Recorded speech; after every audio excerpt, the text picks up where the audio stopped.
Wow. Great job. That was awesome. That was awesome. This is great information they're giving. Like, this is tips that you would want, right? Oh my God, these are great tips. Listen, the fact that they're talking to the community is the best thing ever. In this briefing, we focus not only on the game, but also on the community, answering questions, highlighting achievements, and helping you better understand Grayzone Warfare. Since day one, we have released 3 hot fixes, which covered everything from server crashes to GPU crashes, also adding the ability to wipe your character to change factions to play with your friends, and also solve the pesky no-head and container issues that plagued many of our users. Along with so what they're referring to is you join in, and a lot of times you join your team and you wouldn't have a head, you wouldn't have a face. It was kind of funny, actually, for a little bit, but I mean, you can't really tell yourself. It's everybody else that notices it, but whatever. We are also working on our first patch with a long list of fixes. If you are having issues of any kind in Grayzone Warfare, we have a large topic sheet that lists all the fixes the community has found, from everything from disconnects to performance increases. While we can't guarantee that these fixes will work for everyone, we have had many reports that these fixes have either solved or improved the gameplay for them. This is only a temporary solution, as we are working hard on optimization and server fixes to get everyone running and enjoying Grayzone Warfare. We at Madfinger are committed to getting everyone in GZW and having all players have an enjoyable experience. If you've been logging hours in GZW, you might have heard this a few times. Negative. All birds are in the air. We are aware of the issue and working on solutions. So what they're talking about there is there's like not enough birds to go around. There's 16 players, and I think 3 or 4 helicopters that can come around, and you'll be stuck forever, especially the further you're out. You have to kind of wait for the helicopter to go away off the screen, and then you can call in a helicopter. You have to constantly call in the birds, like spam it in order to get it to come and call in to come pick you up. And sometimes you could wait up to like 10 minutes for this bird to come in. Even the flights are long, so it does simulate a little bit of realism, but it's, it is, at the end of the day, it's still a game. So, you got to make that a little better. I mean, I would love for them to add some ground transport. Like, if I can't call in the bird, right, let me get some ground transportation and we just drive through, right?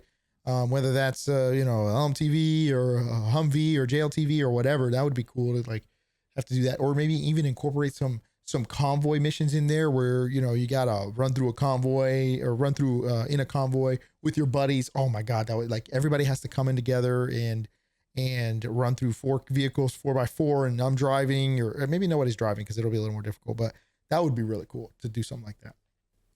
This is an unintended side effect of the amount of solo players, which are more than we expected. But as a community, we can make everyone's trip a little easier in the meantime. When at the FOB, communicate to your fellow faction members where you are going. Many will likely be traveling to the same POI. This will decrease solo choppers and also give you some backup. When leaving a POI, talk to your other faction members and let them know you're returning to the FOB. Many would likely join you in this trip, and if it's a full chopper, it's 3 less people calling for a bird for pickup. Okay. While these aren't ideal solutions, sometimes working as a team can breed. Listen, the fact that they're talking to the community is the best thing ever. Like, those kind of tips, I didn't think to do that, right?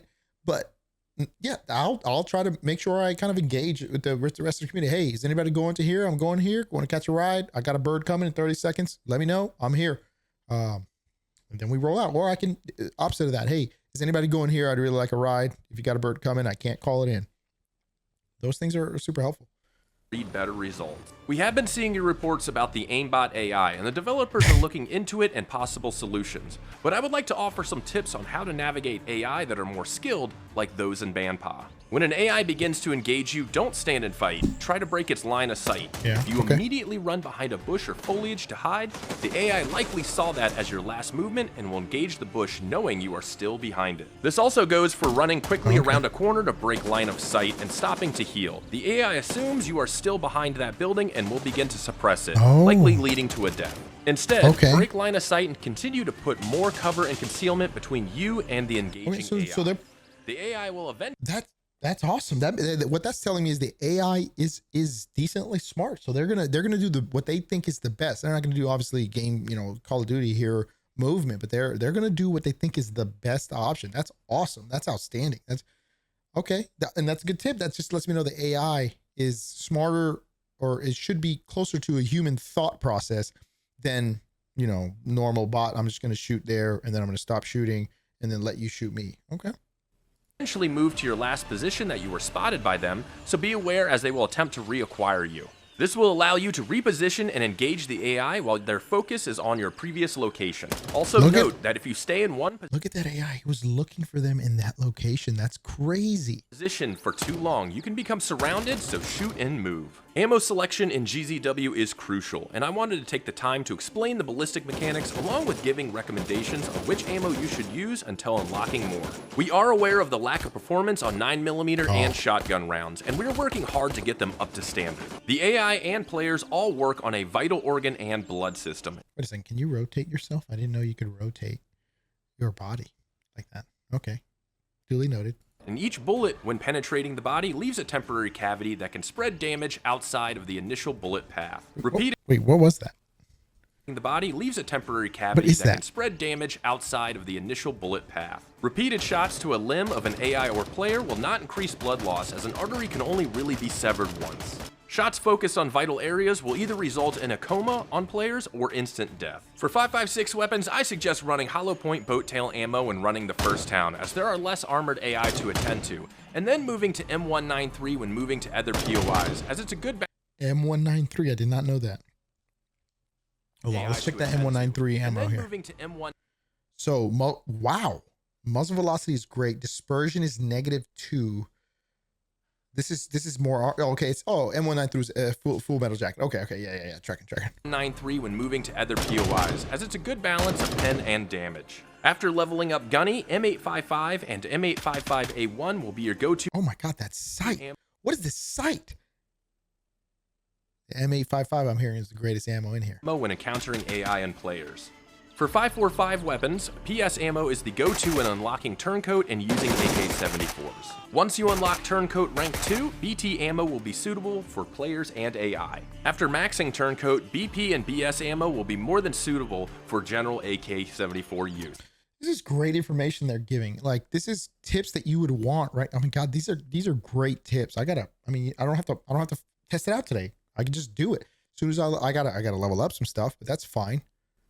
For 7.62x39 weapons, please at the start use SP ammo. The US ammo has an incorrect description, and US... The fact that they're admitting to some of this stuff is amazing. Like, hey, this is not what we intended it to do. So use this ammo because this ammo is currently bugged. We're looking at a fix. They're not being quiet. They're admitting to their mistakes. This is great.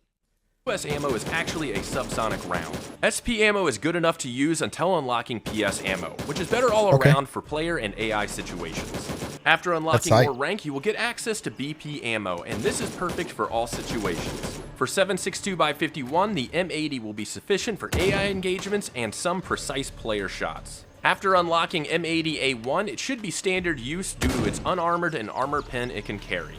That sniper looks, I don't know what that sniper is, but that looks legit, man. 7.6251 M60, okay. Once you unlock M61, that will be more than enough to take on players and AI.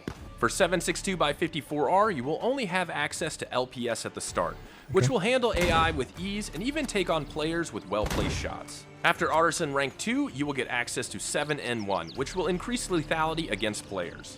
When you unlock Artisan rank 3, you will get access to 7N13, the AP round of the series. This will become your go-to not only against AI, but armored players as well. We currently do not have any details to share or ETAs on any updates, but the developers are dedicated to getting everything in GZW to an enjoyable state, at which point we can start adding quality of life additions and more to the game. As community managers, it is not only our responsibility to be active in the community, it is also our job to report on what the community is talking about, whether it be good or bad, issues or suggestions. We painstakingly read every post and thread on all socials and make a very detailed report with many of your comments and suggestions and share it with the developers. I can promise your voices and concerns are not going unheard. We would also like to introduce a new area in our Discord called GZW Community Briefing. This is a place where you can ask questions or post content with a chance to have your questions answered in the community briefing or having your content featured. This game and community is fueled by you, and we want to include you as much as possible. This concludes this community briefing, and we thank you for your support of Grayzone Warfare and your patience. In the next episode, we will cover not only community questions, but also new information and upcoming changes. Until then, stay safe, and remember, every move matters. Every move matters. I like it. Wow. Great job. That was awesome. That was awesome. Thank you for that. Thank you. Man, this just makes me want to play much, much more. I want to get so invested in this game. Thank you so much. Don't forget to like and subscribe for more. Roughneck 6 signing off the net. Peace.